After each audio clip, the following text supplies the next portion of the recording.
Hey Lalit, good morning or good night, depending on where you are. You're gonna help me today. Let me know if the audio is working properly, if you can hear me, and if the music is okay or if it's too loud.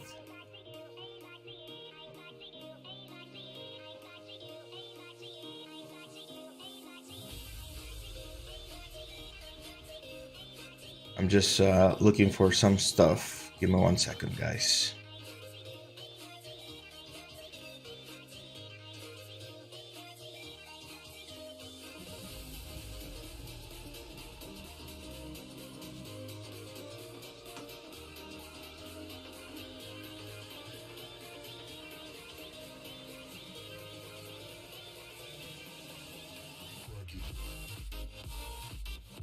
Hey guys, how are you? Good morning. Good morning for me. Good night for you, maybe. I'm gonna eat my peanut butter sandwich while we wait a couple of minutes or a couple of seconds.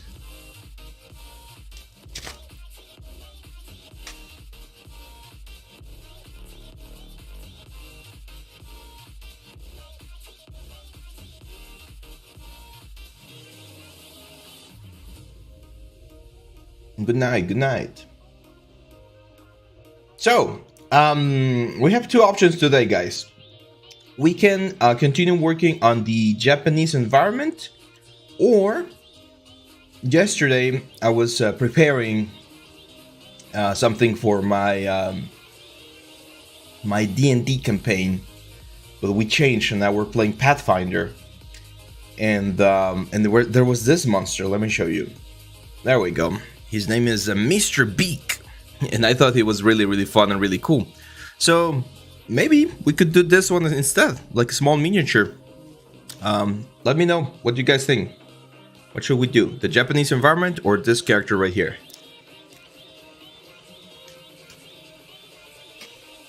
Burhanuddin says Japanese environment. It's a good idea. What's everyone else say?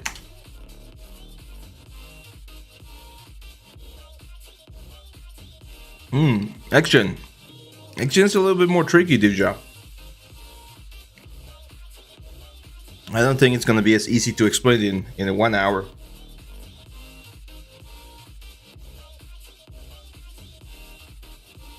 The background song volume down? Do you mean bring it down or do you mean it's too low? Should I bring it lower? Or should I make it higher? Environment. Okay, let's go environment. Let's go environment.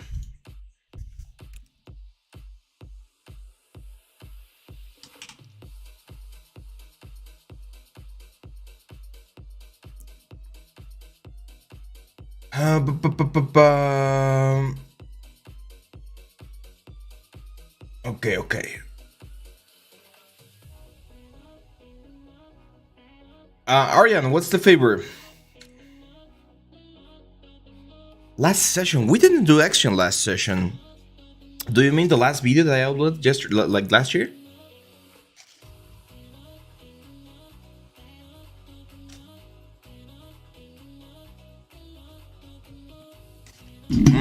On the newest course, on the character course, there's a whole chapter about action as well.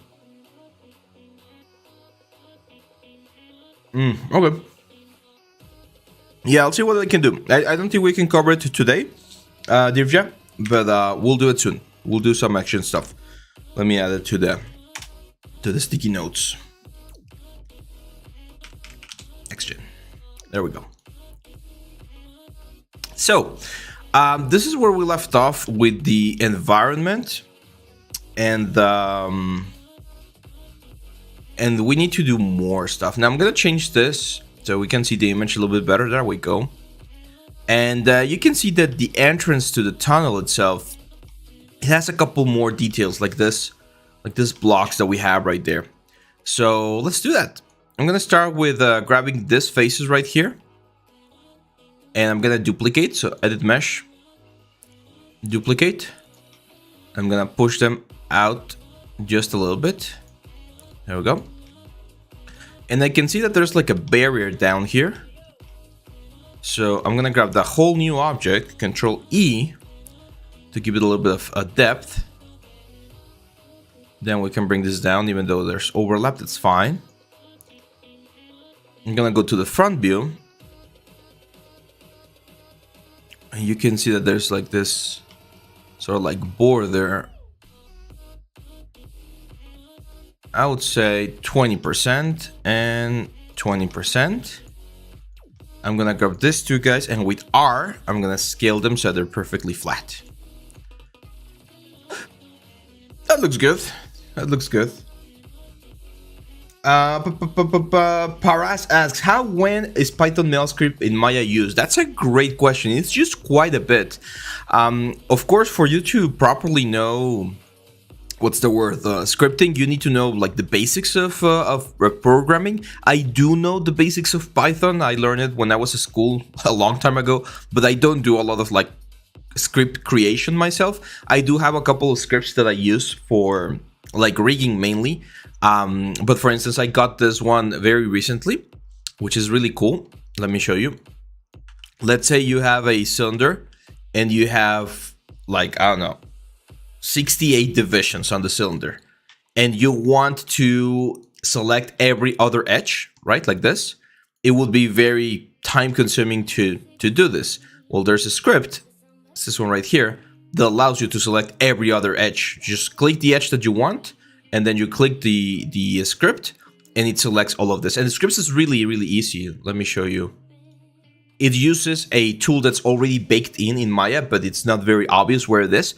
And it's this poly select edges every n, edge ring 2. I'm gonna copy it on the chat in case you guys want this. No, for instance, this one that I'm sharing, Nikki or Nick, this is I use this for modeling, and it works perfectly fine. So yeah, that one's a mail script, so you need to run it as a mail command. Yeah, I think it only works with edges. I'm gonna extrude this here, and it's gonna give me the nice little border that we want right there. That's it. That's pretty much it. Now you can see all around the thing here, we have this like dark squares of something. It's like an extra border. So I'm gonna see if we can add one line that goes around. Yeah, we can. Like around there. And then this edge right here, I'm gonna modify it a little bit so it's a little bit more straight. There we go, like that. And now I'm gonna select those faces that I just created. And I'm gonna say edit mesh, again duplicate. And we should have this little loop. There we go.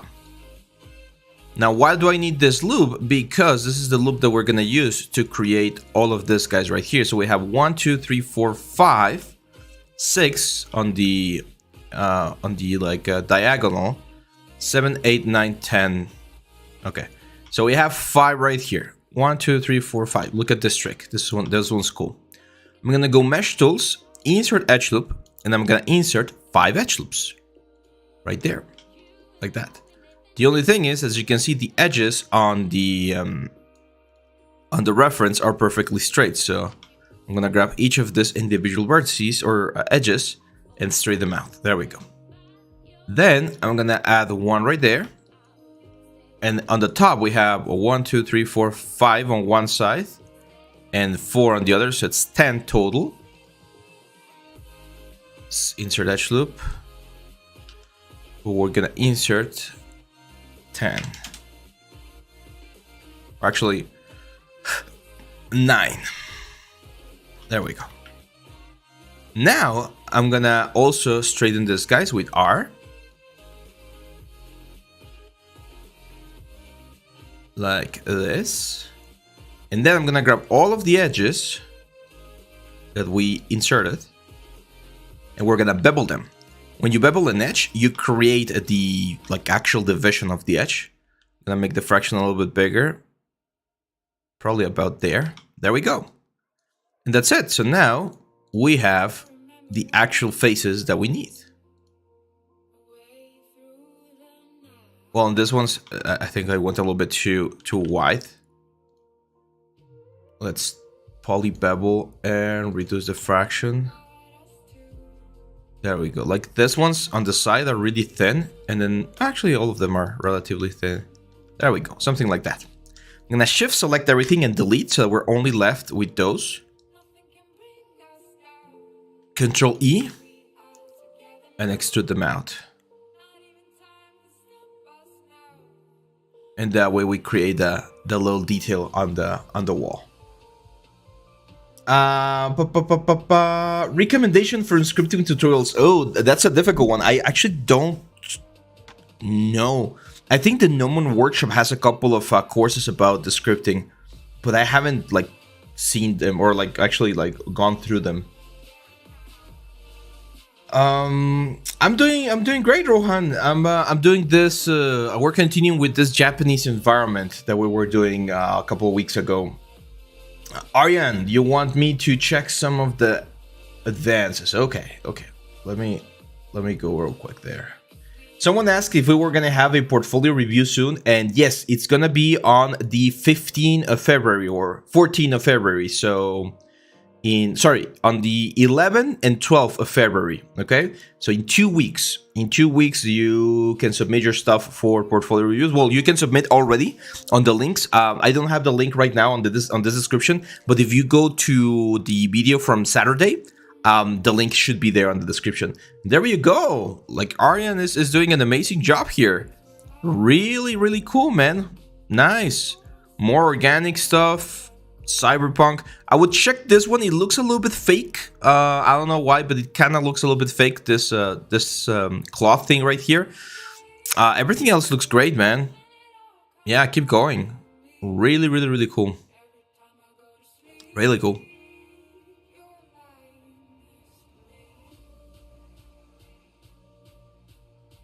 Okay, let's go.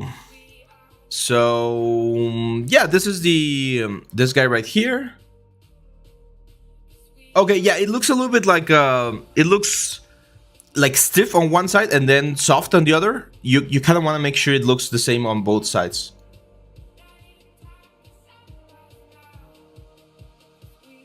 Okay, that's good to know.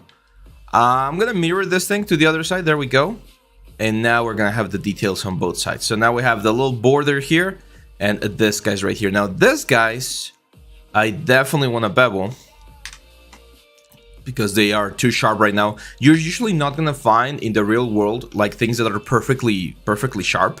It's very difficult. So adding a little bit of a bevel always helps, to be honest. Same for this one right here, like this edge right here especially. I'm gonna bevel it, even though we're gonna get an angon. Like I know angons are bad, but usually in things that are not organic, you can work with angons, especially if they're flat. Like if you have this flat angon right here, it's not that big of a deal, to be honest. Now the curve, because we have this this like a sidewalk thing, and it also has a couple of details. I'm gonna add a line. Oh, do we not have a? Oh, that's interesting. We don't have a natural here. Yeah, interesting. So see how it stops right there? That's fine. We can go to the top view. And what we can do is we can manually create the one line right there with the knife brush. And then that edge right there, I'm going to bevel it. Give it a small fraction.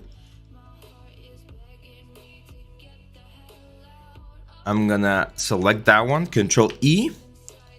And we're gonna extrude it down a little bit.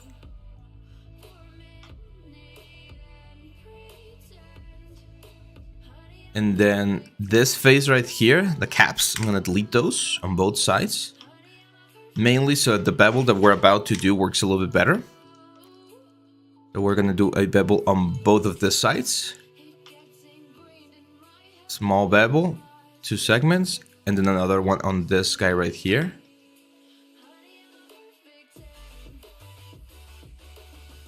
And these are small details. Like not a lot of people think that those details are important, but they're one of the most important things to do that. Oh yeah, Himanshu, don't no, it's that's not the way we do it. Let me show you. So give me 1 second. So if you go to other videos to submit for your portfolio, you're gonna find a link that gets you to Google Drive, my Google Drive. And there's gonna be this folder right here called a Nextut Submissions February. As you can see, we have a lot of submissions already. So what you do, like Adrian here, you create a folder, and then inside that folder you can create a Word document or a note text or whatever. And then on that document, you leave the link. If you want to leave me a little message, that's fine. But you leave me a link so that I can look your portfolio up. I don't think you can share links on the chat. I think YouTube restricts that.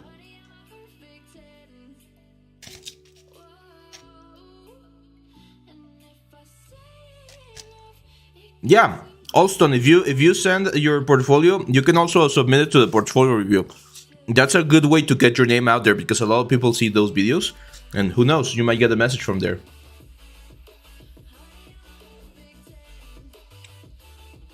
Yeah, Greebles is a little bit more like what you find on the Millennium Falcon and on like sci-fi stuff.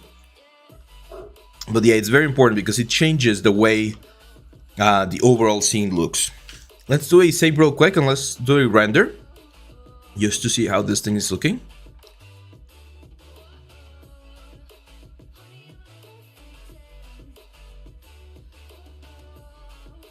So see, just by adding those like wall details right here, like this, guys, that already frames things a little bit better.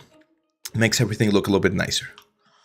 Now on this side of the walkway, I don't want these things to be just like floating up. So I think I'm gonna continue them. I'm gonna grab some of the tiles from the inside so that we can continue them a little bit more. And this is what I'm gonna do. I'm gonna grab, how many we have here? 1, 2, 3, 4, 5, 6, 7. So I'm gonna grab 1, 2, 3, 4, 5, 6, 7. Let's grab 2 rows.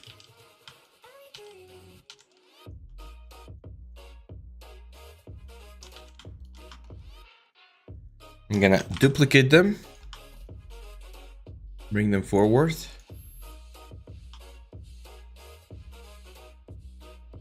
Like that.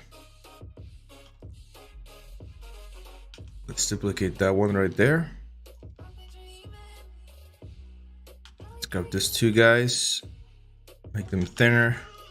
Actually, I either need to push the sidewalk out or push everything in. I think it's easier to just push the sidewalk out a little bit, like that.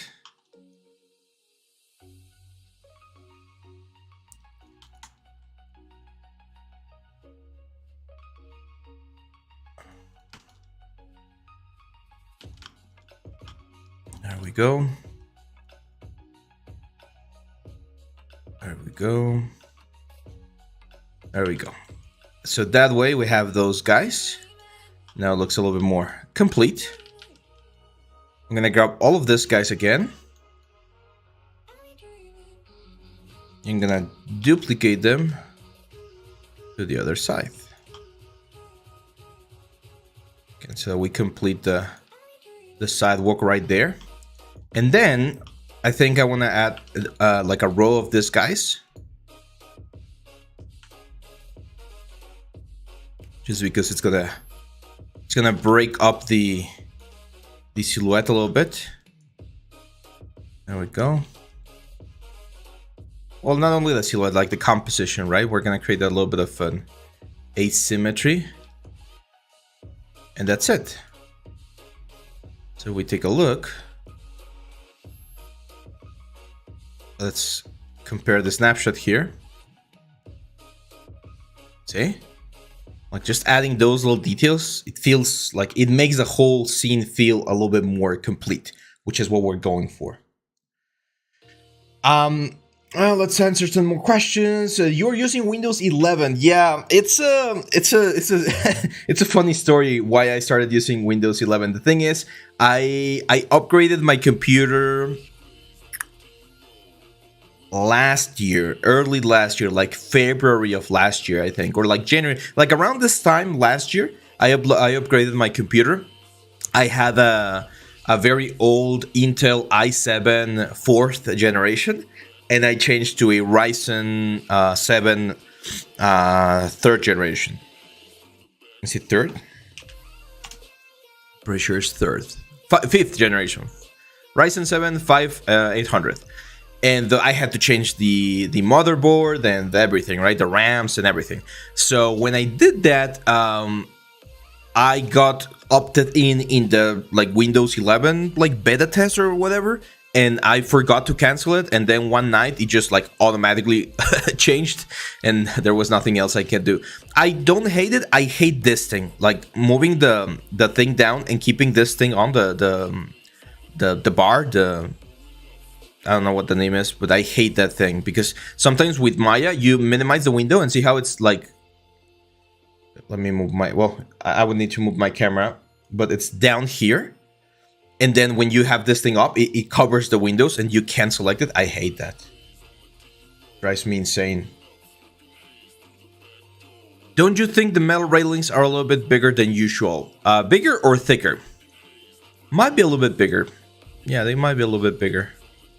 We don't have a person for skill right now. But yeah, we might be able to change that. But yeah, like as I was saying, like we have this thing now that looks quite nice. Now let's do a little bit of work on the street as well.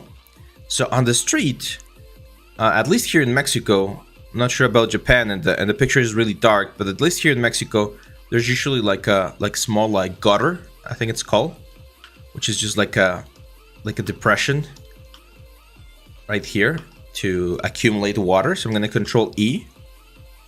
Bring this down a little bit, not that intensely, just something simple.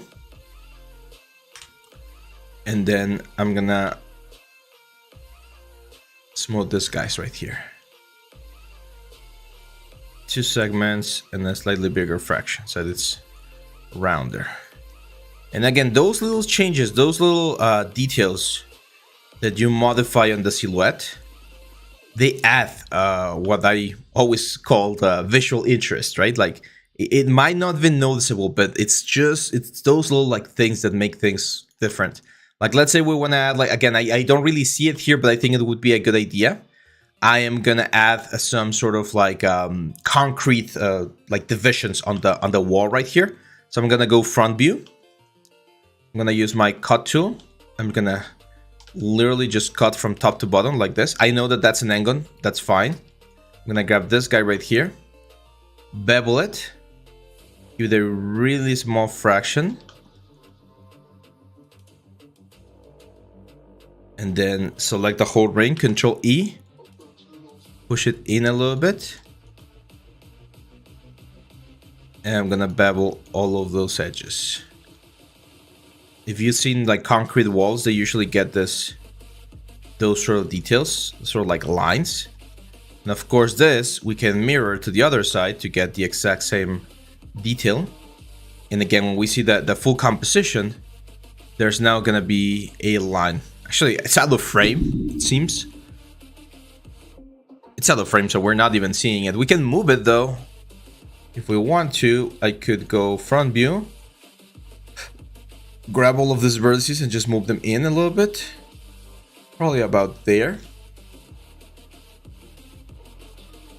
There we go. And now we see this like concrete line going across, which again adds just those little points of details, just those little elements.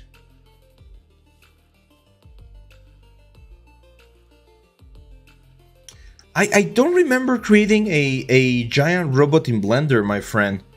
I created the gladiator, but I'll talk about that thing in just a second. Susanta, yes, I know I can turn on the auto hide, but the thing is, when I record the premium courses, one of the requirements is that we don't show any like stuff down here, like the time and stuff like that. So it needs to be like full screen. That's why I'm just used to having it be, because then I forget and then I need to edit the video and it's just a mess.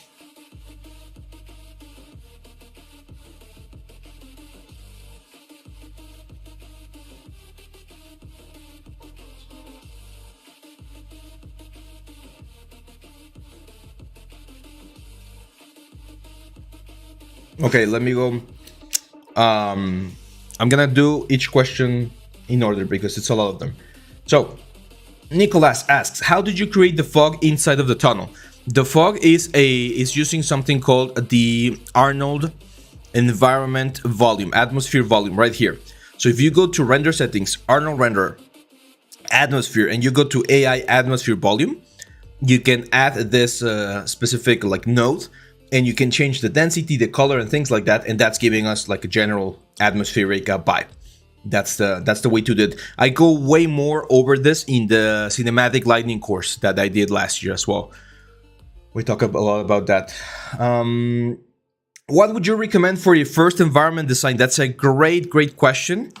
An abandoned like hallway is always like a really good idea because it's relatively simple. It doesn't have a lot of stuff, and you can create some things that look really cool. So doing something like this to practice texturing, to practice lighting, to practice modular modeling and stuff like that, just a very simple thing like this is really recommended, I think. For my what's the word? One of my classes, I did one of those. This one. This was one of my first like environment projects, and it's just like an abandoned. This was like an abandoned dentist something. It has a couple of more assets, but it was a great exercise for modeling. It was a great exercise for what's the word, for texturing, for lighting, for everything. It's I think something simple like this is a good exercise, and then you can start doing more complex stuff like what Arian is doing. The review date is on the 11 and 12th of February. 11 and 12th of February.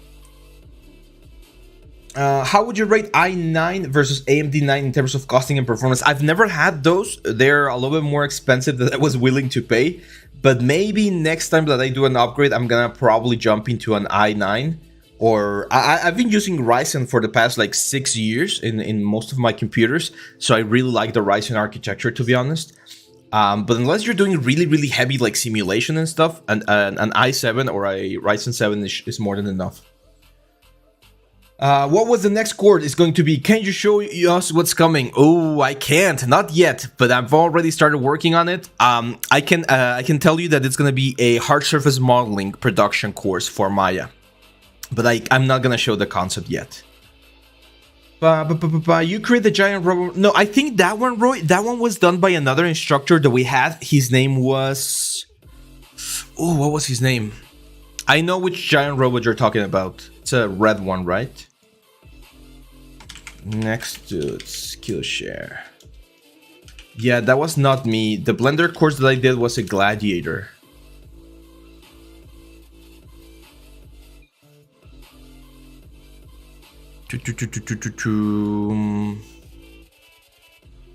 This one. This one was done by a different instructor. It's a really good introduction for Blender as well. I did another one. I'm not seeing it right here. It's a Gladiator one. That instructor also did this weapon modeling and sculpting. If you liked it, this is the cinematic one. This one, I did this one. Blender character creation for absolute beginners.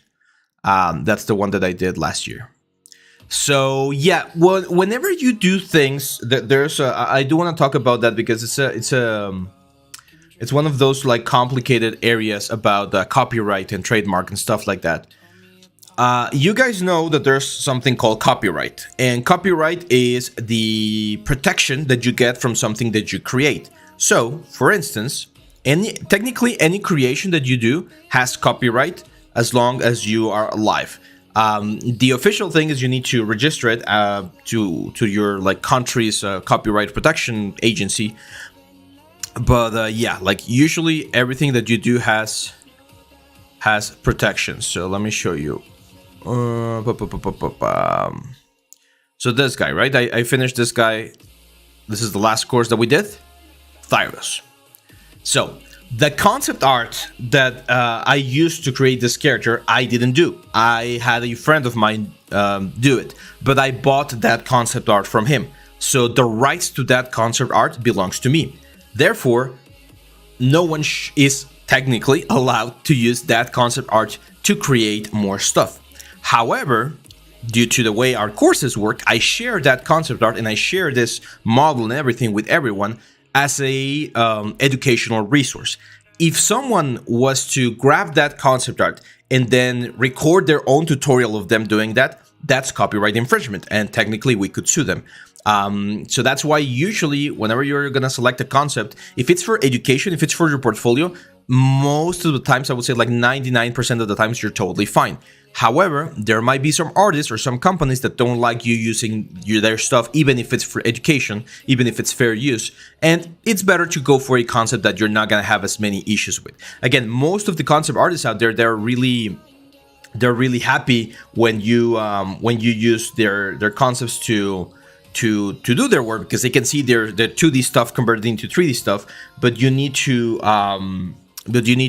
be very careful about this. So technically, Roy, if you do your own model, I mean, yes, you could sell it, but again, that's sort of gray area. Here's another interesting thing. The head of Nextut is Nalin, and he owns the concept. So if Nalin says, no, I don't want Roy to be selling our stuff, he's probably gonna send you a cease and desist. You first get like a warning, it's like, no, don't do it. I personally wouldn't recommend doing it. Like, I wouldn't go learn a tutorial and then resell that model. I think it's better, as I've mentioned before, grab all of the things that you learn from the tutorial and create your own character and then sell it, right? That way you're completely safe and you don't have any problems with no one.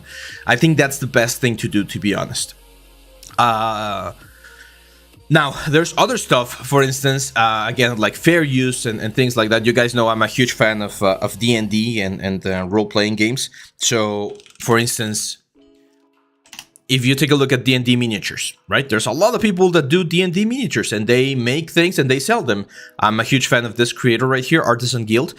There are certain creatures that are part of the public domain, and that you're completely free to do any model about the public domain. So for instance, if I wanted to do Thor, the Norse god, I can do a statue of Thor or a 3D model of Thor and sell it. However, that statue that I do cannot look like the Thor from the Marvel movies, cannot look like the Thor from the God of War games, cannot look from any other Thor that anyone else has done. Thor, like the concept of Thor, he's perfectly fine to be used. The different depictions of Thors that are out there, they're probably trademarked and you can't use them, okay? So whenever you're thinking about selling, especially to like an international audience, be very careful about what you do, because you can get in serious trouble, and lawyers and all that stuff is really, really expensive. So I wouldn't want anyone to be having issues there.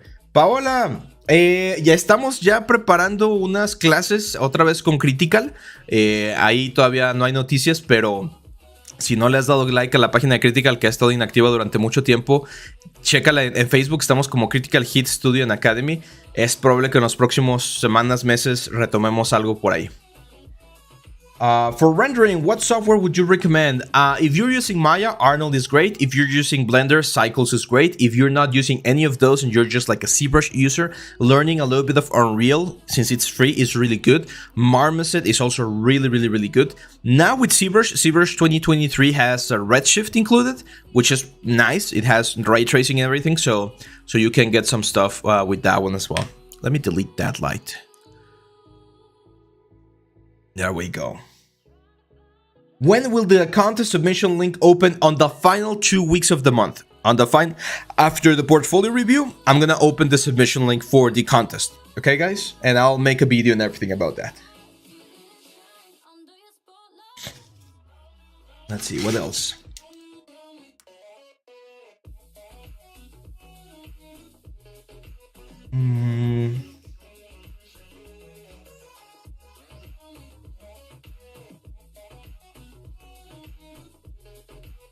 Hi Abraham, workflow between product modeling and game asset creation. Does a stylization required for game assets? It depends on the game. If you're working for a game like Last of Us or God of War or Uncharted, stuff like that is very realistic, you don't need stylization, you need realism. But if you're doing something for like League of Legends, Fortnite, Super Mario and stuff like that, then yeah, you need to know a little bit about stylization.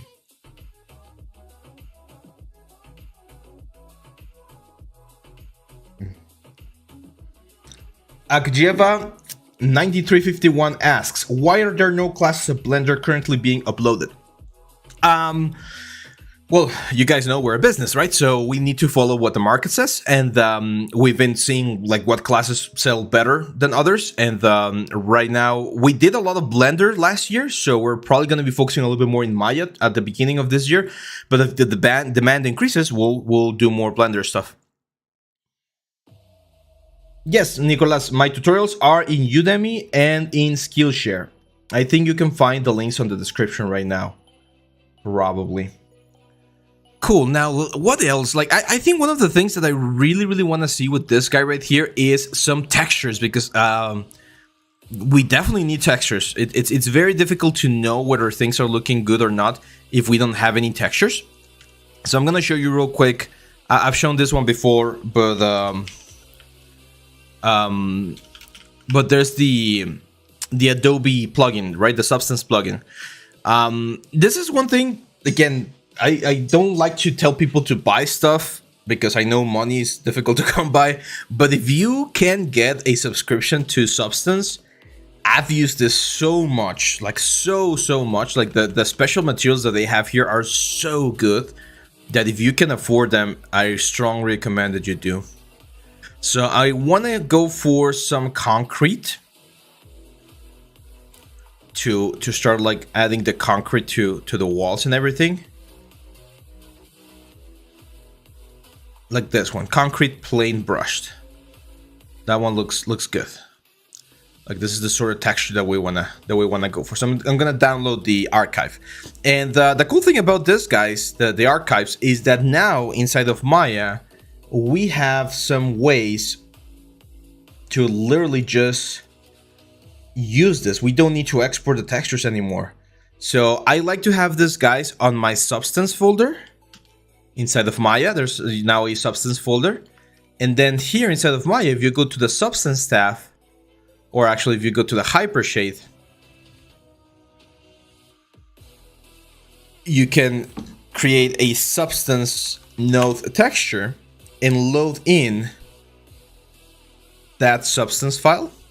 Oh, the Substance archive, this one. And if I go down here and I select Arnold, I can create a workflow.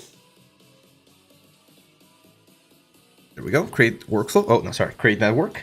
And it will create the Arnold network. Like the whole thing. All of the things that I need for this material to exist with the proper the proper connections and everything. Everything's already set up. I'm going to remove the hide information. We don't need the hide information. And that's it. Now this material right here, I'm just going to rename it. I'm going to call this concrete. And now if I go to like this big block right here and I assign that material, look at that. We got the concrete. Now, as you can see, this concrete looks horrible. First thing I'm going to do is I'm going to do an automatic mapping so that every single face has like a nice distribution. And then I'm going to go to the Hypershade. And on the place to the texture, I'm going to repeat this like, I don't know, 15 times. What this will do is it will tile the texture, and we should have way more resolution on the whole thing. So now, since that's the roof of the thing right there, let's save real quick. And if we render, there you go. You can see now they have the texture of concrete on the top part of the thing.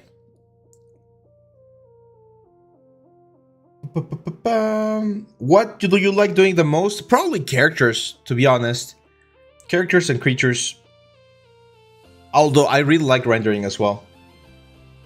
So just suggest if I go for AMD over Intel will be fine for my 3D journey? Yes, both of them are going to give you the exact same thing. Just one thing to keep in mind about AMD, they tend to run a little bit hotter than Intel's. So if you have like a temperature like monitor or whatever, you're going to see higher temperatures on your processors, but it's by design. Just make sure that they don't go over the limits of the temperature values, and again, you should be fine.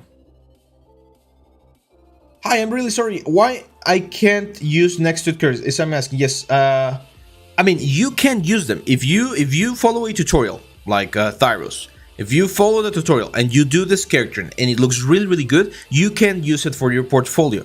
But you can't use them for commercial use, because the intention of the project is for training, for learning. Once you do that and then you start using it commercially, then you're in trouble. I'm gonna give you a more easy example so that everyone can understand. Like, I'm sure everyone has seen Disney, right? So let's take a look like at a character like this one right here. Like this thing right here. Learner Publishing, it's a book company and they publish a lot of stuff. They probably have a license to use Mickey Mouse and teach you how to draw Mickey Mouse. So I can go out, buy this book, and I can learn how to draw Mickey Mouse. But the fact that I know how to learn Mickey Mouse doesn't give me the right to publish work with Mickey Mouse, right? Because I'm not the owner of Mickey Mouse. I just know how to do Mickey Mouse. So it's pretty much the same thing. Like the tutorial and the courses that you take will teach you the skills on how to do a character like this, but it's not giving you the license to create your own game and use this exact character. Okay, I'm not saying you can't do it. I mean, if you want to do it and risk it, go for it. But as I was saying, Nalin is the owner of the products. I'm the owner of this concept. Nalin is the owner of the products. So there could be like lawsuits and stuff like that. I don't recommend it. It's better, and it's better for you as an artist as well, to use the skills that you learn from this course and create your own character. It could be very similar. It could have horns. It could have like a skull shoulder. Like it could be very similar. But as long as it's not the same, then you're fine. Okay. Yes, exactly. If it's a game, if you want to do a game and you're going to be giving that game for free, you're not going to make a single cent from that game. It's just for learning purposes or just for fun. Then yeah, usually again, non-commercial is very different than commercial. So if I were to do this guy right here, Mickey Mouse, right? And I buy the book, I learn how to draw Mickey Mouse and I draw 100 Mickey Mouses and I go out there and I start giving them away to little kids and stuff. That would be really weird. But if I do that, that's fine, because you're not profiting, you're not like gaining or winning any money. If I start selling them, that's when you can get into problems. And a lot of people do it. Like here in Mexico, everyone steals Mickey Mouse and their Disney princesses, and they do their own like things and stuff. And I know this happens everywhere. Like Disney is not gonna go and sue a single person in the middle of like a different country just because they're using their IP. But if you get bigger, if you're doing things internationally and a lot of people are noticing, that's when you can get into problems, okay? That's why I'm saying, if you want to be safe, it's always better to do your original stuff. That's why I bought this characters. Like, the reason why I didn't use a concept from the internet, it's because I don't want to get into any issues, because we're selling the courses, right? So that's why I just grabbed this one right here. I buy this. I bought the design for this guy, and now we're perfectly safe because I own the design, and no one can tell me that I can't use it, right? So careful with that. Tips and rules for clean topology. That's a great question. The main things would be keep your quads either horizontal or vertical the most you can. Like things should always be flowing from left to right. Keep the same sort of like distance on all of your topologies. Like you don't want certain parts of your character to be really, really dense and then other parts to be really, really low poly. And yeah, I think that's a good one. I'm gonna show you something real interesting here, guys. Like, if you take a look at the concept, you can see that one thing that makes it look really interesting, really real, is the fact that this panels right here, the reflection is like slightly wonky. It's not perfect. I'm not sure what it is. Like, I'm not sure what type of material it is, but we can try and get something that looks similar. So let's go again here to 3D assets and let's use the same trick. Let's look for a plastic. So there has to be some sort of like wobbly, this one, look at this, hammered plastic. So I know that if I add this to my panels, we're gonna be like switching and modifying the way the plastic is bending the light. But I'm gonna look for something slightly different. Maybe we can find, I'm trying to go for like a dirty, like this one, look at this, this is perfect. Creased plastic film, look at that, beautiful, beautiful, beautiful. So I'm gonna download this one. Let's copy this to our substance folder again. Let's go to Maya. And here's what I'm gonna do. I already have the white panels and the green panels, which were the basic like panels. And I already like the way that everything is looking. I just want the normal map. So I'm gonna clean this. I'm gonna bring in my substance texture, and then I'm gonna open the plastic film. I'm gonna create the Arnold workflow or network, but I'm gonna remove everything except for the normal map. I just want the normal map to be created, okay? Just the normal map, this one right here. And then what we can do is we can bring in the white panels, and I can grab the film normal, this bump 2D, and get it into normal camera. So now, as you can see, I'm combining a previous material that I have with a new material that I have right here. I'm gonna call this material M plastic wrinkles. Okay, so I'm reutilizing this one right here. And what I can do, even I can go on the bump depth, or on the on the bump depth. Can I change this to 0.1? Yeah, we can minimize this to like a 0.2, for instance, or like a 0.4. So we have a little bit of that detail, but not too much. So now let's take a look. Let's go to the render. Right here. Let's save an image to compare. And especially the white ones are the ones that are gonna change. Look at that. Oh my god, that's beautiful. Look at how nice the reflection just like warps around the whole thing, because now it's not the same reflection, right? Like every different part of the normal of that element is slightly different, and we get a very, very cool effect. You can compare it from the green and this one. And if we feel like that's a little bit too big, I can still go to the place to texture and be like, hey, you know what? Like repeat this guy 4 times. So now if we do that and we render, it's gonna look like really, really wrinkly panels.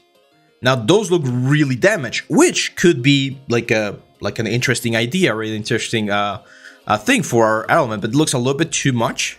So I'm gonna go back here, and on the bump 2D, let's lower this to like a 0.1, because I do like the scale, but it's way too much intensity. So let's lower the scale, so it looks a little bit flatter. Looks like bent metal, right? I think it's a little bit too much. Let's try. Let's make this a little bit bigger. So let's 2 and 2, and on the bump, let's do 0.05. So it's gonna be bigger and not as intense. There we go. So that's just giving me a little bit of creasing here and there. Now, one thing I definitely want to do, because you can see that it kind of like, you can kind of see the texture going from one to another, is we can modify or move some elements. For instance, this guy right here, I'm gonna go to the UVs, and I'm gonna grab this part right here, just move it to the side a little bit. That way, when we render, it's not gonna be the perfect match from the one at the side, and the wrinkles are not gonna be matching perfectly, and therefore we're gonna get a slightly different result.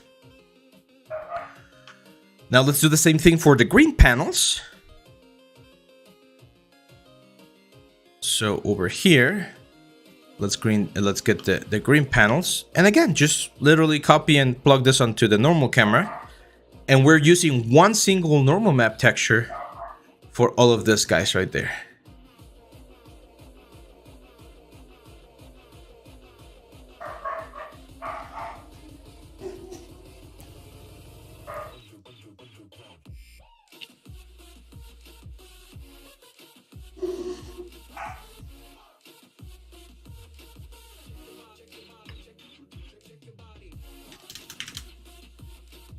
Let's really bring this down. Oh, it's not changing that much.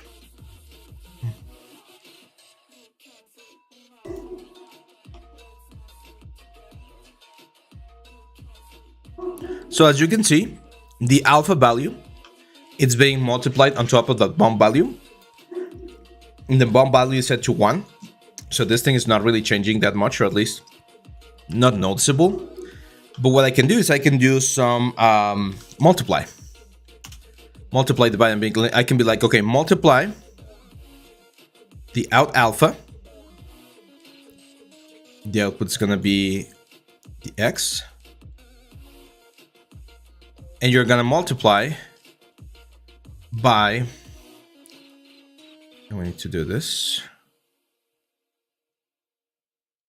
You're going to multiply by like 0.1. That should work. Let's see if it works. To minimize the normal influence. Oh no, it's changing it. That's not working. We can do another multiplier or something, but I think... Oh no, you know what we're gonna do? Yes. So the cool thing is that this thing right here, the substance node, usually has values that we can also modify. So here, wrinkle intensity, I'm gonna bring the wrinkle intensity down on the substance node, because the substance node controls part of the result. So that way, we can add this sort of like wrinkle stuff. We can reduce the wrinkle amount as well. Can really bring this down, and that should make it look a lot more interesting. Where can I promote my 3D models to increase sales? I'm not bragging, but I know my character models are good, but how can I promote them to reach more people? Where are you selling them right now, Kapil? In like a mini factory or Gumroad, or where is it? Where are you selling it? That will be my first question. If I'm using this, I can use them again for commercial. You can change rotation value in the specular option too. Yeah, we can. That's the beauty of this thing. Like once we have everything set up, I can start going, for instance, on the white panels and be like, hey, you know what? Like let's make this thing a little bit rougher. And with a rougher panel, of course, the sort of like the reflection is gonna be more like blurred, and we're gonna get an interesting result, right?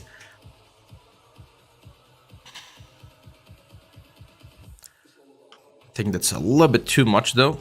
So let's go to 0.25. And then on the green ones, same thing. Let's make the green ones like a little bit more rough, like 0.27. There we go.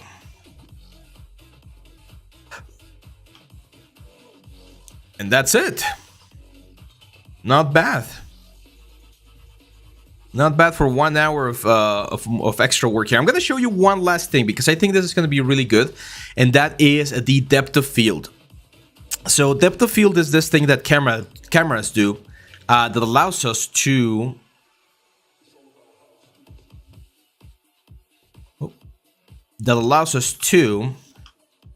blur certain parts of the element. So I'm going to go here. I'm going to go panels, look to selected. I'm gonna check this guy. This guy is at 100 units or almost 1,000 units, 955 units away from the camera. So on Arnold, I'm gonna turn on depth of field. And the focus distance is gonna be 955, and the aperture size is gonna be. Let's start with 1, and let's see how that looks. This is a perfect way to add more realism to the whole thing, which is really good, to be honest. There we go. So now, as we get farther away from this focal point, things are going to be blurring a little bit more. And I think we can increase this quite a bit, like, I don't know, like a 10. And that's going to really blur things out. Like you can see now, the back part of the camera is really blurred out. 10 is way too much though. So let's try 5. There we go. So we're going to have a little bit of blurriness, plus the fog, plus everything else. And we're going to be able to focus on this like entrance of the thing, right?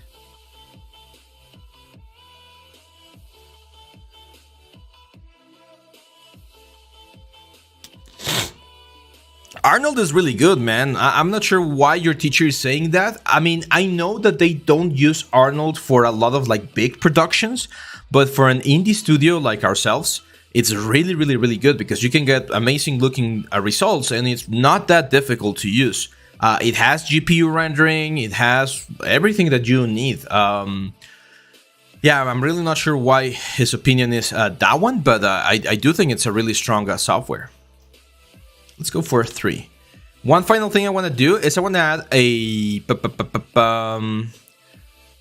lens effect And let's add a little bit of vignette and a little bit of bloom. 0.001, or because 0.1 is way too much, right? Yeah, 0.01. Yeah, just a little bit of bloom.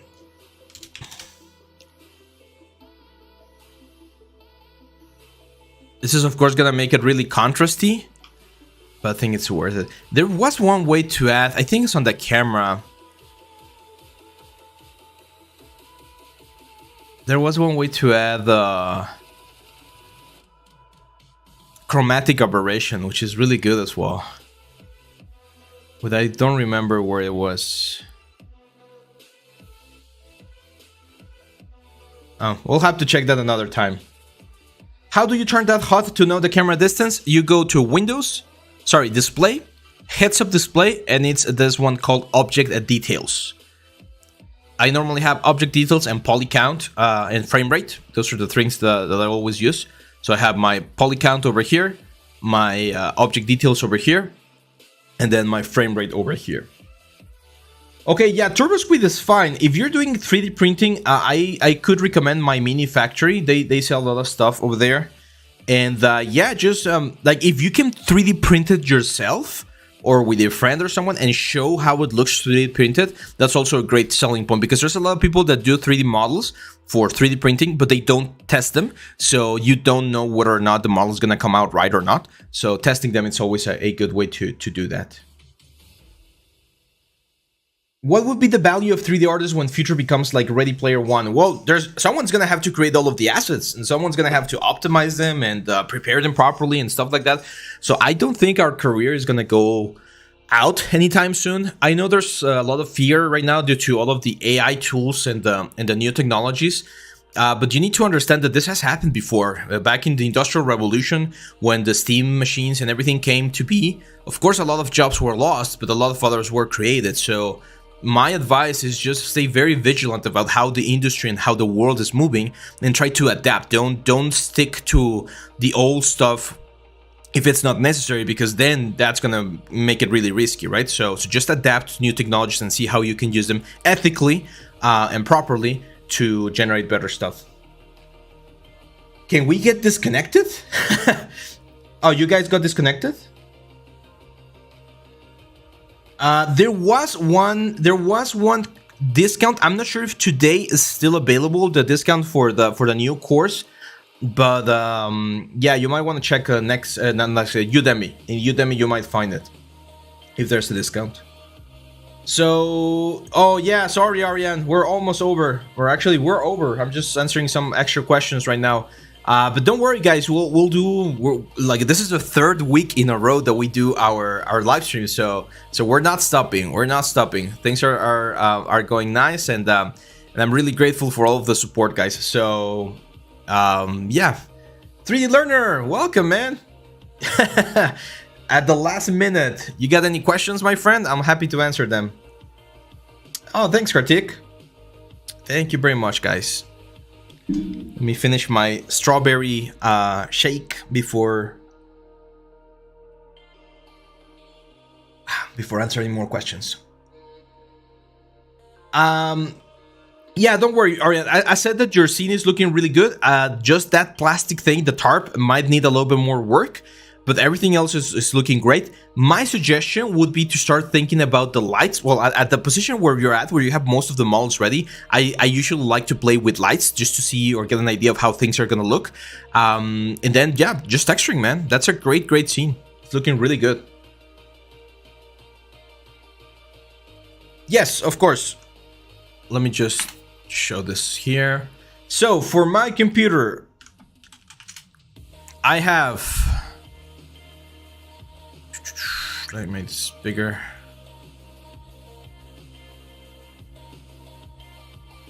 There we go. So it's AMD Ryzen 500X. And then I got 32 gigabytes of RAM. I believe the speed of the RAM, it's at 304, like something like this.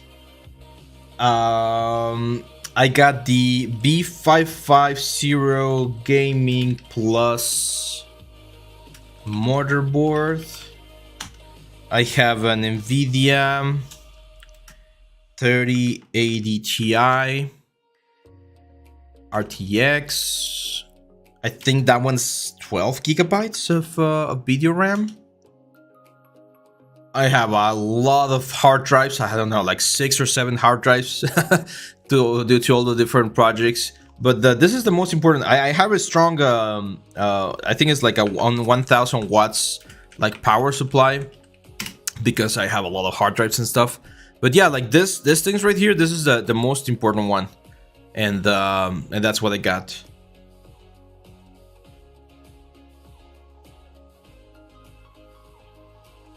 Self-doubt 3D learner is it's really, it's a really strong thing. I'm gonna be very honest. It's something that we all struggle with. Some people struggle with more than others.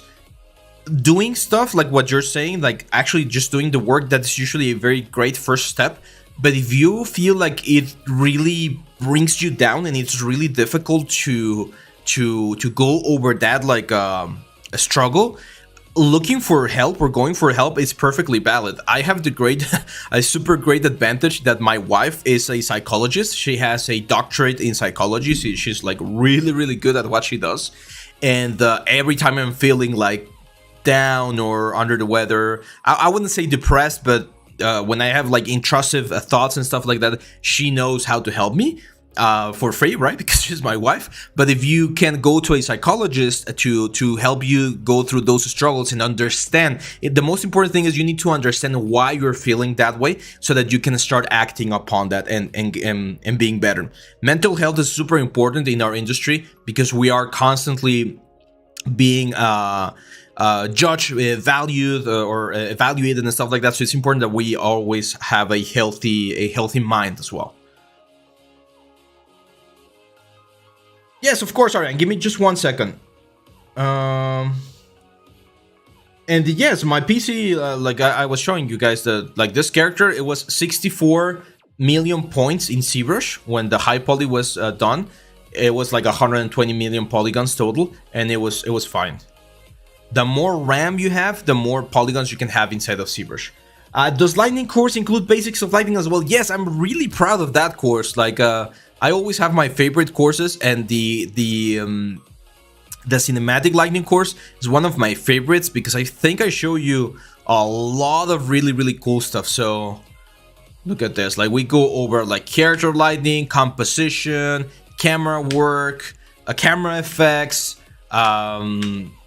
Yeah, like it's really, I think it's a really valuable course, guys. We go indoors, we go outdoors, cinematic shots, like fog, a little bit of everything. So all of these images are from the cinematic course, the cinematic Lightning course. The characters are included, the textures are included. So yeah, it's I think it's a really good course, to be honest. The model is looking like a miniature. Yes, this one a little bit, right? I think it's because of the focal length. I'm gonna definitely change it. But yeah, I think you should be able to, Kartik. However, I did include some like low poly versions or lower poly versions of the character, so it should be able to open it.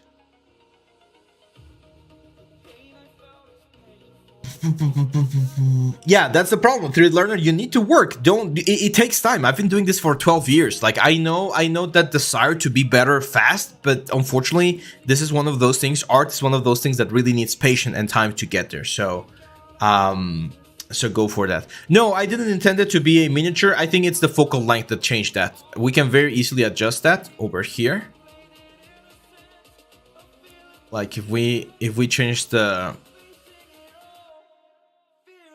focal length back to something like a 0.5, for instance, that should make it look a little bit more real world. Now we're also missing more like a garbage can and stuff like that, so that we can see more scale, and it's a little bit easier to see. Also, I think the vignette's a little bit too strong, so let's bring that down.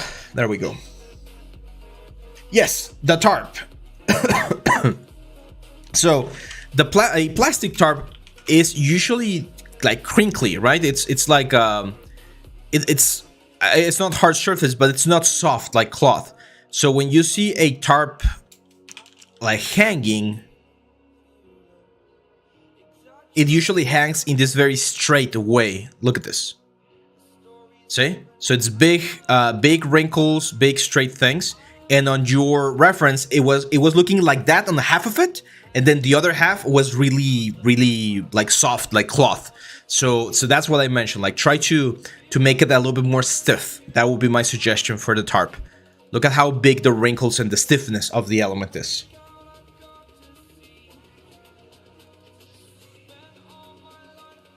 So the reason prints that we need to scale or to model in real world scale is because the render engines work best when they're in real world scale. So imagine I'm doing like a hand, right?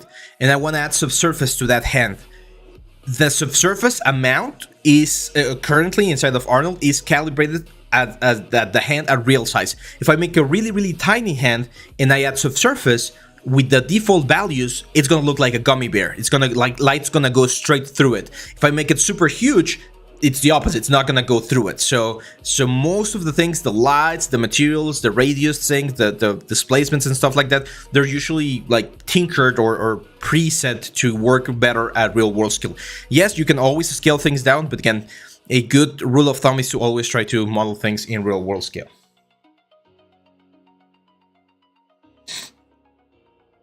Yeah, no, we haven't really done a demo reel like specific course, but more about like the demo reel is more about the content of the demo reel rather than the demo reel itself. So if you can first make amazing pieces, then like combining them into a demo reel is way easier. How to know where I want to go in 3D, because I don't know. Sometimes I feel like I'm learning or doing things right or wrong. It's also a difficult question. When I first started, I wanted to be a cinematic character artist for like Blizzard or Blur. And then after doing 3D for a while, I realized that I really enjoyed teaching and I like teaching, so my career changed. My advice, 3D learner, is to try to learn things. Like if you're interested in modeling right now, learn modeling. And then if during that period you start getting interested in animation, learn a little bit about animation. And eventually you will find something there like you're like, okay, I really, really, really like this one. And then you start focusing on that specific path. Okay, try to have an open mind about that. You're confusing about real world scale. It's what I was mentioning. Like when you are in Maya. When you're in Maya and you create an object like a cube, right? Like this little cube right here, this is a 1 by 1 by 1 centimeter cube, which as you can see matches the scene. If I drop this cube near this like tunnel, it would be like a really, really small cube. If I scale this up to 100 units, this is a 1 meter cube. And again, if I place this on this scene right here, it will look like a 1 meter cube. The problem is sometimes people will model things like, let's say I model like a dinosaur, right? And I model it just inside of Maya, no real world scale. And then I bring him into the scene and he's really tiny, like a toy. That's the problem. That's why using real world scale is a lot better, because when you import an object from a different scene, you're gonna know what the original intention of whoever did that model was, depending on the scale that it had. No, we don't have Unreal Engine courses, but that's something that we have on the list. So we'll probably have something like that on the future. Although we do have some environment courses about Unreal Engine. Like we don't have like programming stuff, but we do have environment courses if you want to check those out. We do have a complete environment, my friend. That was actually the first course I did. It's called Cinematic Course Udemy Nextut Environment.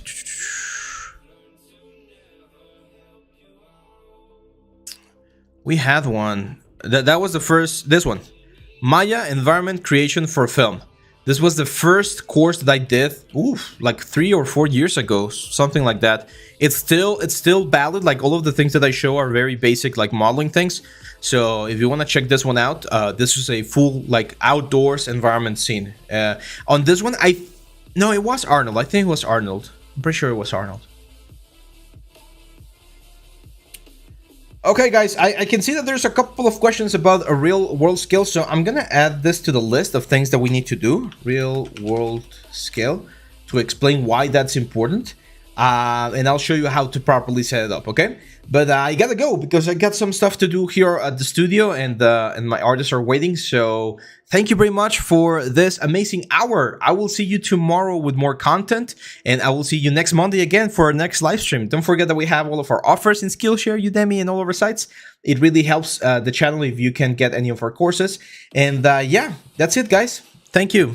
Have a great day, great night, great start of the week. I'll see you back on the next one.